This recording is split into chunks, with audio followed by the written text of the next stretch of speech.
Lectura, lección de escuela sabática número 4, titulada Parábolas. Vamos a orar para comenzar. Padre Santo que estás en el cielo, gracias te damos, oh Dios, por tus bendiciones, porque nos cuidas y nos proteges. En este momento, oh Dios, que iniciaremos el estudio de tu palabra por medio de la lección de escuela sabática, pedimos tu bendición y tu dirección, para que podamos entender y comprender el mensaje que has preparado para cada uno de nosotros. En el nombre de Jesús, amén. Sábado 20 de julio, parábolas para memorizar.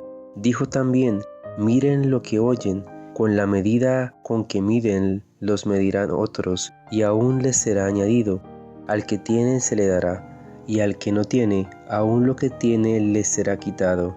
Marcos 4, 24 y 25. Esta semana estudiaremos las parábolas de Marcos 4. El Evangelio de Marcos es el que menos parábolas tiene de entre los evangelios sinópticos, Mateo, Marcos y Lucas. Los eruditos han debatido por muchos años acerca del significado de las parábolas de Jesús, cómo interpretarlas, qué significan, por qué las usó, qué clase de lecciones pretendían revelar, cuán literalmente debían ser tomadas o si eran puramente alegóricas, etc. Obviamente, no vamos a resolver todas esas cuestiones en la lección de esta semana.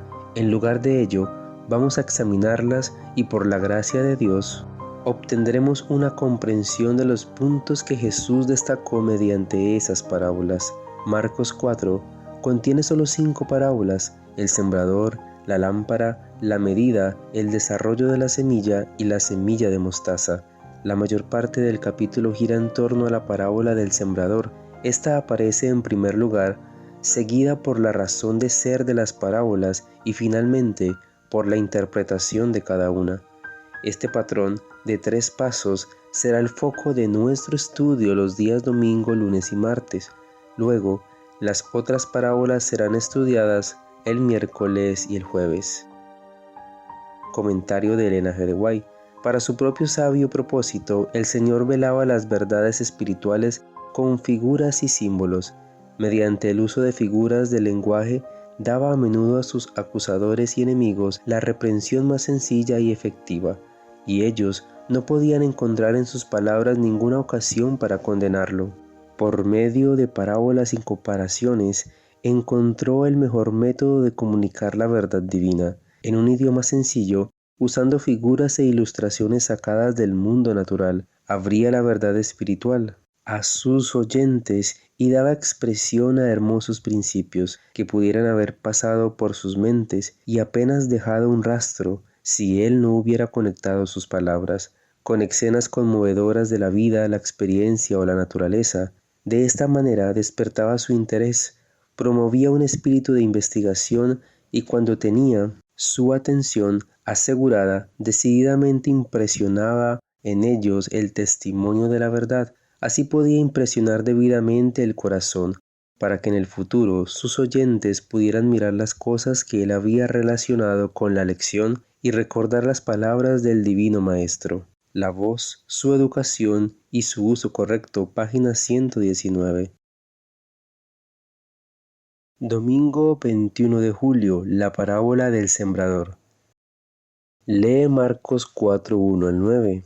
¿Cómo son los diferentes tipos de suelo y qué ocurre con la semilla que cae en ellos? Marcos 4, 1 al 9 nos dice: Otra vez comenzó Jesús a enseñar junto al mar, y se reunió alrededor de él mucha gente, tanto que entrando en una barca, se sentó en ella en el mar, y toda la gente estaba en tierra junto al mar. Y les enseñaba por parábolas muchas cosas, y les decía en su doctrina: Oíd, he aquí el sembrador salió a sembrar, y al sembrar aconteció que una parte cayó junto al camino, y vinieron las aves del cielo y la comieron. Otra parte cayó en pedregales, donde no tenía mucha tierra, y brotó pronto, porque no tenía profundidad de tierra.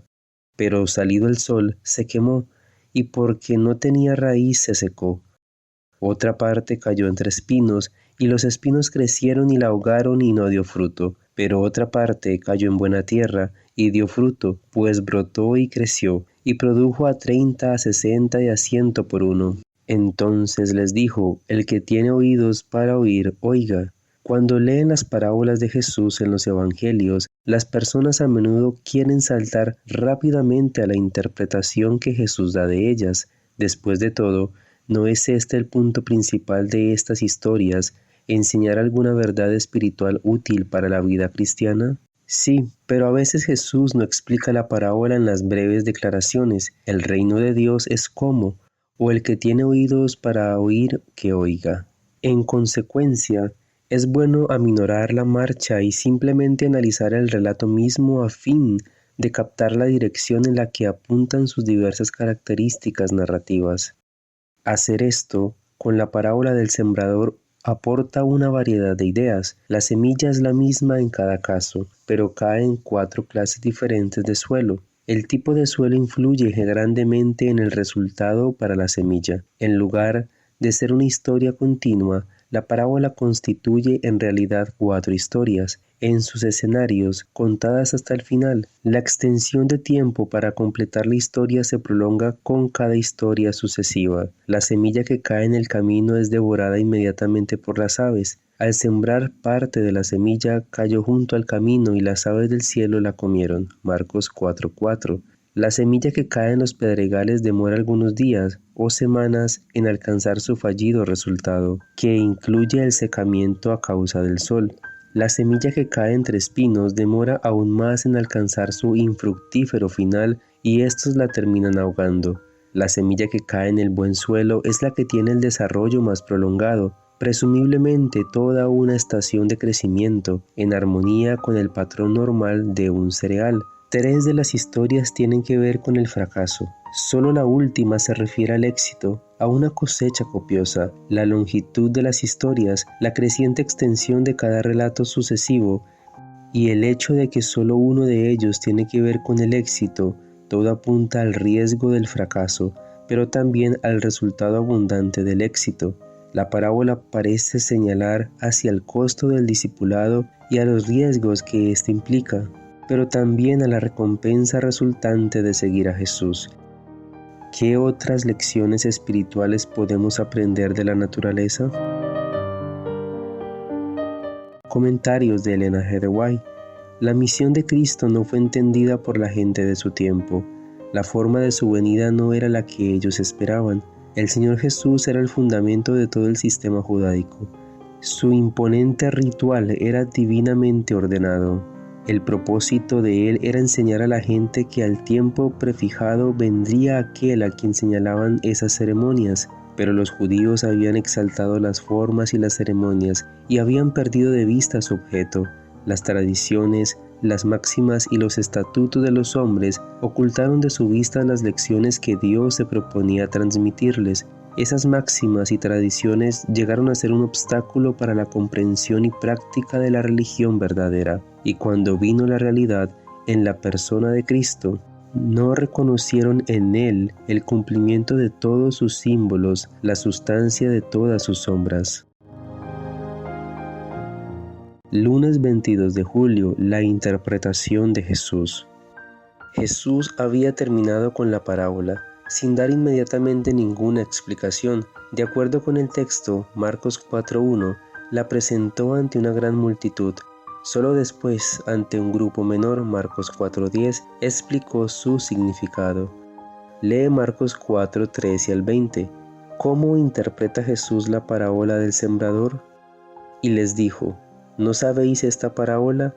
¿Cómo pues entenderéis todas las parábolas? El sembrador es el que siembra la palabra, y estos son los de junto al camino, en quienes se siembra la palabra. Pero después que la oyen, enseguida viene Satanás y quita la palabra que se sembró en sus corazones.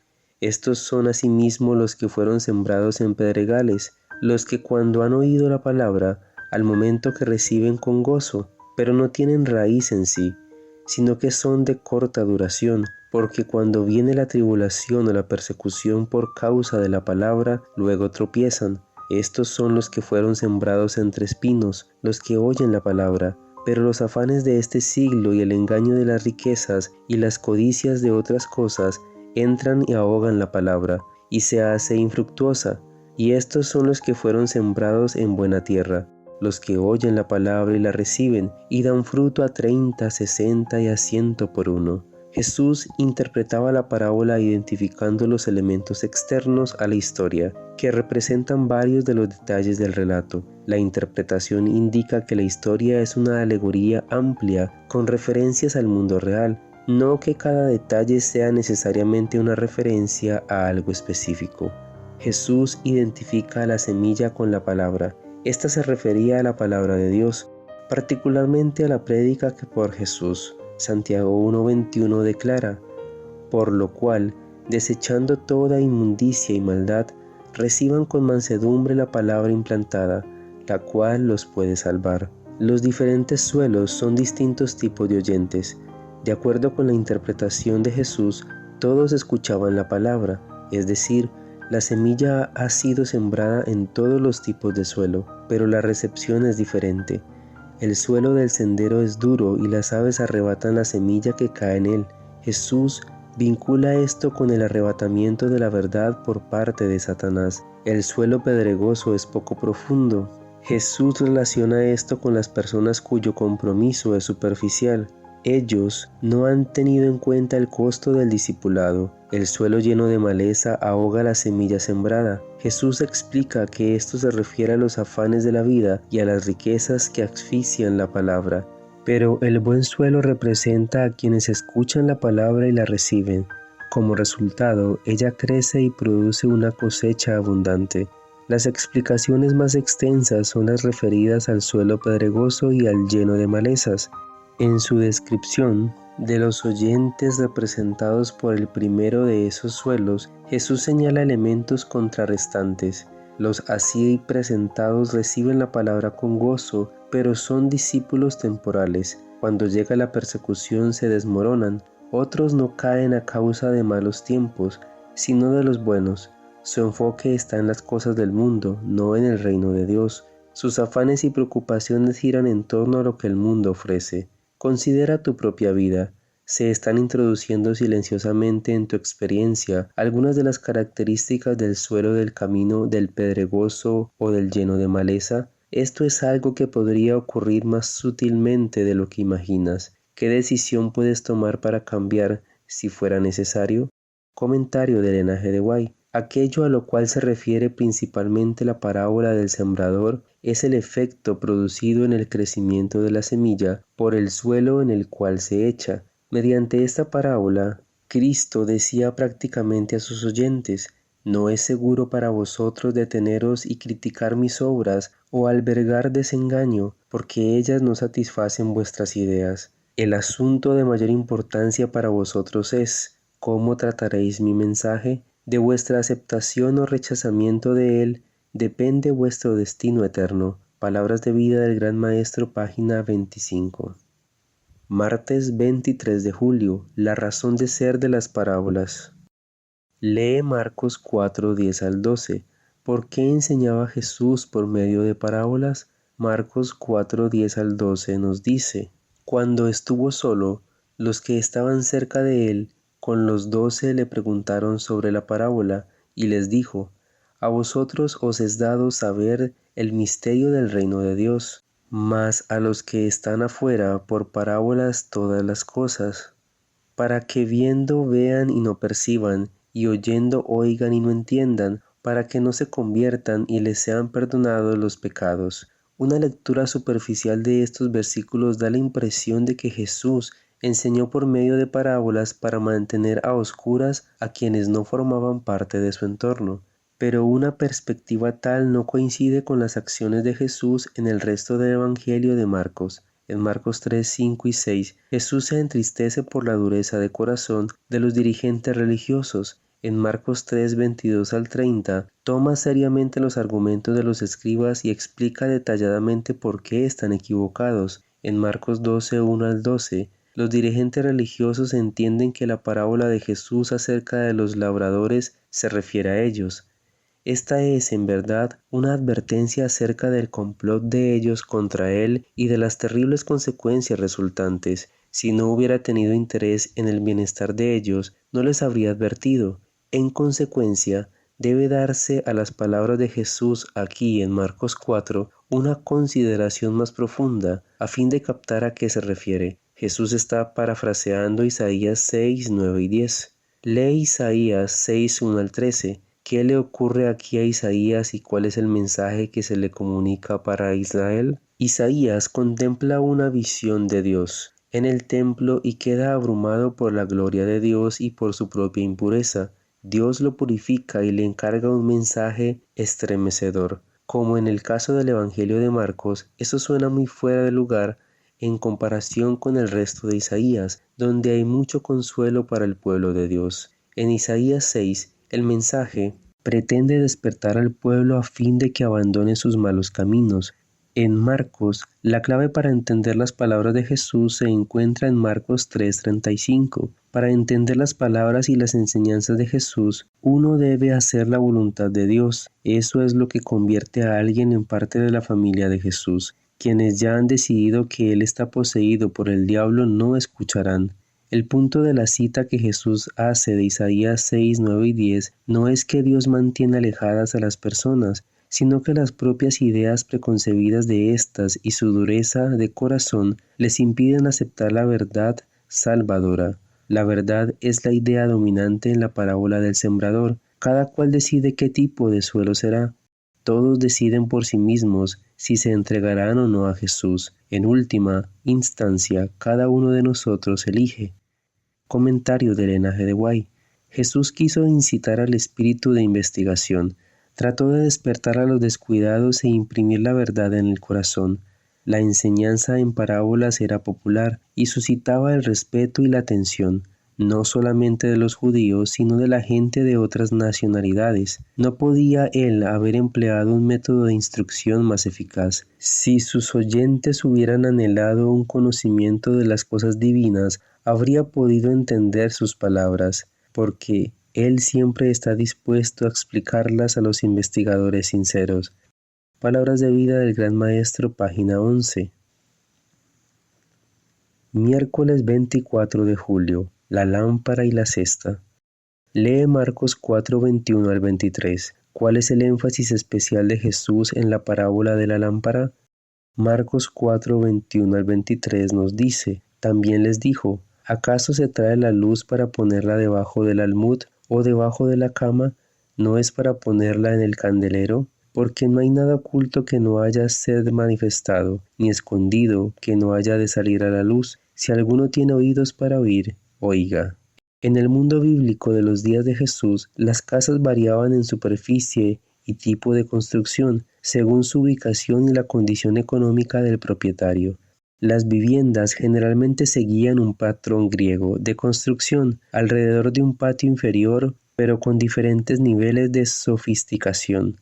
Otra opción es que Jesús se estuviera refiriendo a las casas pequeñas típicas de los agricultores, independientemente del tamaño de la casa aludida. Lo importante aquí es el principio enseñado. Un día la verdad acerca de Jesús será revelada. Jesús hace dos preguntas en Marcos 4:21. La primera espera una respuesta negativa y les decía: ¿acaso se trae una lámpara para ponerla debajo de un almud o debajo de la cama? La segunda pregunta espera una respuesta afirmativa. ¿No es para ponerla en el candelero? Jesús presenta un escenario absurdo, casi jocoso, para dejar claro su punto. Las lámparas existen para dar luz, de lo contrario pierden su razón de ser. Marcos 4:22 explica la parábola haciendo referencia a los secretos que toman estado público. Cualquier persona cuyo correo electrónico o computadora hayan sido hackeados sabe lo que significa secretos publicados, pero Jesús está hablando del Evangelio. Lee Marcos 4, 24 y 25. ¿Qué lección está Jesús enseñando con la parábola del almud o cesta para medir cereales?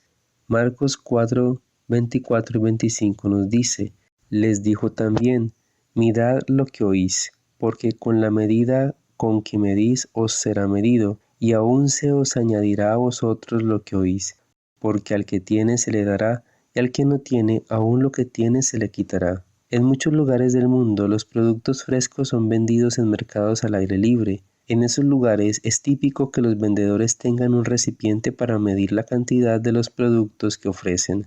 Es común que esos vendedores agreguen un poco más de lo solicitado para hacer así sentir al comprador que es tratado con equidad.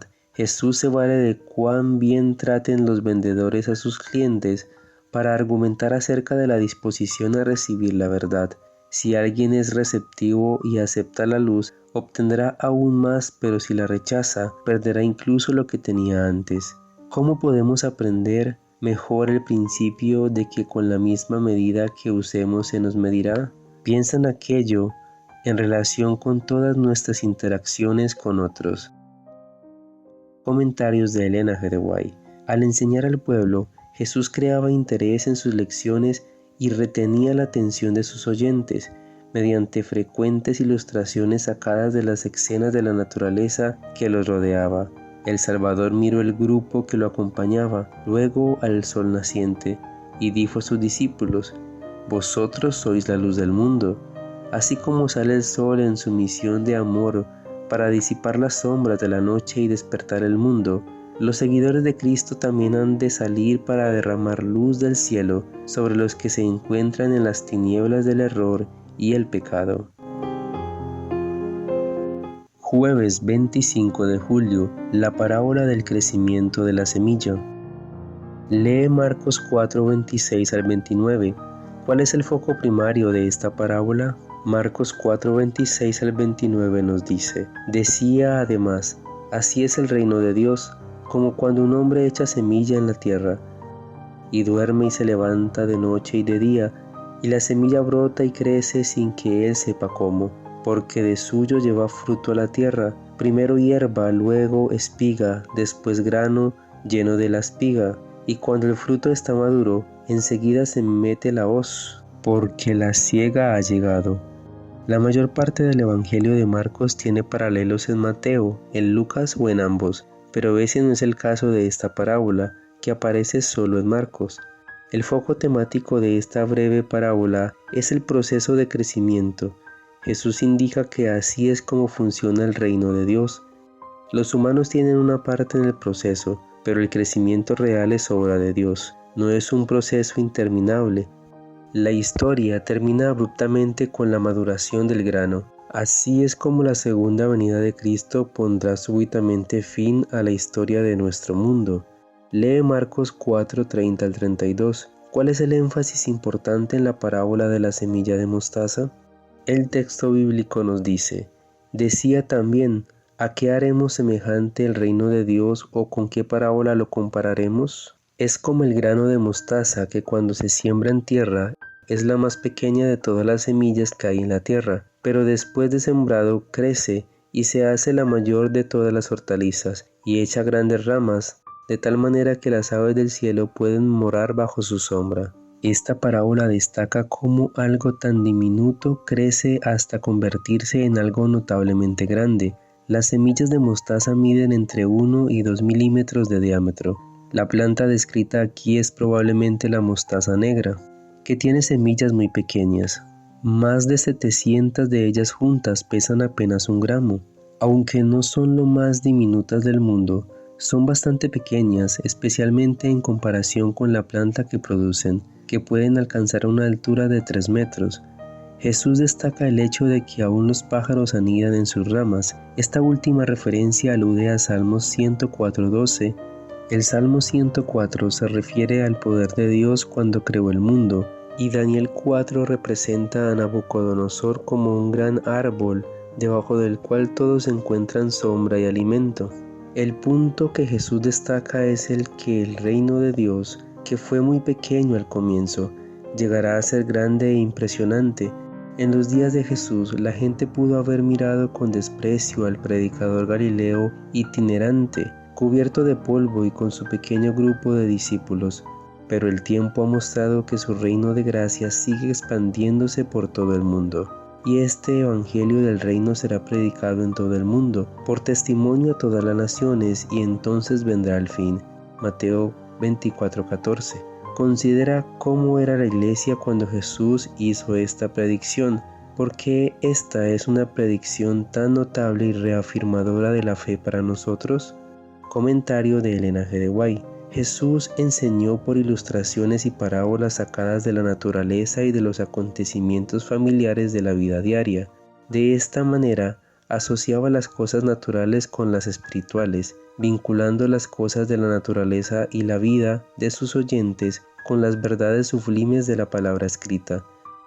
Y más tarde, cuando quiera sus ojos cayesen sobre los objetos que él había asociado con la verdad eterna, oirían repetidas sus lecciones. Viernes 26 de julio, para estudiar y meditar. Lee el capítulo titulado La siembra de la verdad en el libro Palabras de Vida del Gran Maestro, página 17 al 42. La verdadera santidad es integridad en el servicio a Dios. Esta es la condición de la verdadera vida cristiana. Cristo pide una consagración sin reserva, un servicio indiviso. Pide el corazón, la mente, el alma, las fuerzas. No debe agradarse al yo. El que vive para sí no es cristiano. El amor debe ser el principio de la acción. El amor es el principio fundamental del gobierno de Dios en los cielos y la tierra. Debe ser el fundamento del carácter del cristiano. Solo esto puede hacerlo y mantenerlo estable. Solo esto puede habilitarlo para resistir la prueba y la tentación. Y el amor se revelará en sacrificio. El plan de redención fue fundado en sacrificio. Un sacrificio tan amplio, tan profundo y tan alto que es inconmensurable. Cristo lo dio todo por nosotros, y quienes reciban a Cristo serán listos para sacrificarlo todo por la causa de su Redentor. El pensamiento de su honor y de su gloria vendrá antes que ninguna otra cosa.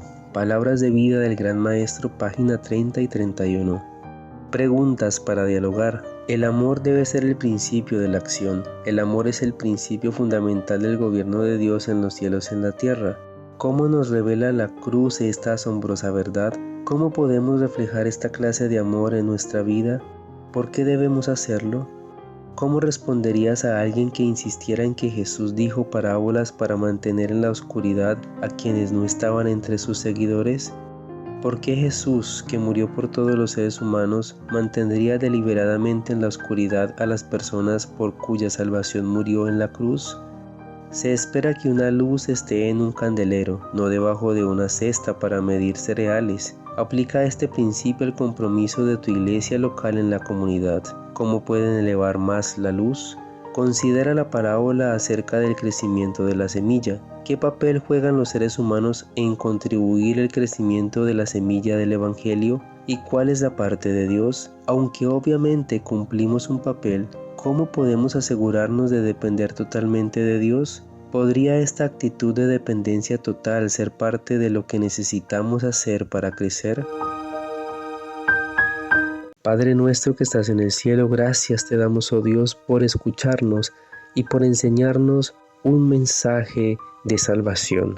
Por medio de las parábolas y las enseñanzas hemos aprendido historias de personajes que decidieron dejarlo todo para seguirte. Ayúdanos, oh Dios, a tomar decisiones para salvación y para vida eterna. Nos ponemos en tus manos de amor para ser instruidos en cada momento.